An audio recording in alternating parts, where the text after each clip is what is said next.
आप देख रहे हैं प्रधानमंत्री Narendra Modi national war memorial पर। ये डिजिटल विजिटर्स बुक है। अब पहले आप देखते थे कि यहां पर जो सामान्य एक तरीके से रजिस्टर होता है, विजिटर्स बुक जिसको कहते हैं, उसमें जो मेहमान आते थे वो अपनी भावनाएं लिखते थे। लेकिन अब ये एक तरीके से बदलता हुआ भारत, ये डिजिटल भारत, और उसकी तस्वीर यहां पर भी डिजिटल विजिटर्स बुक है।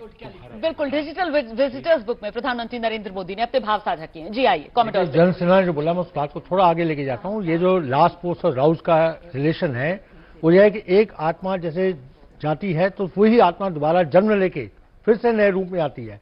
तो ये कंटिन्यूएशन जो है ये दिखाता है कि आप हमारे जो जवान शहीद हो गए, जिनकी आत्मा हमें छोड़ के चली गई है, उन्हीं की शक्ति नए सिरे से फिर नई सेना में दोबारा से आ रही है। ये इसका मीनिंग है जो इसको दिलासा है। तो ये दोनों post call of duty when it beckons drowns out everything else. Every soldier considers it a matter of honor to fight for the country, and that's what makes this sacrifice. Continuously आगे एक religion जो हमारा है उसको continue करती है। जरा सा आपको रोकूंगी क्योंकि अब यहां नेशनल वॉर मेमोरियल से विदाई लेते हुए प्रधानमंत्री नरेंद्र मोदी, और बिल्कुल यहां नजदीक में ही कर्तव्य पथ, जब जिस ओर अब प्रधानमंत्री नरेंद्र मोदी की गाड़ियों का काफिला प्रस्थान करेगा, तो प्रधानमंत्री नरेंद्र मोदी अब निकल रहे हैं कर्तव्य पथ के लिए। कृतज्ञ राष्ट्र की ओर से भावभीनी श्रद्धांजलि, पुष्पांजलि अर्पित करके देश के वीर सपूतों को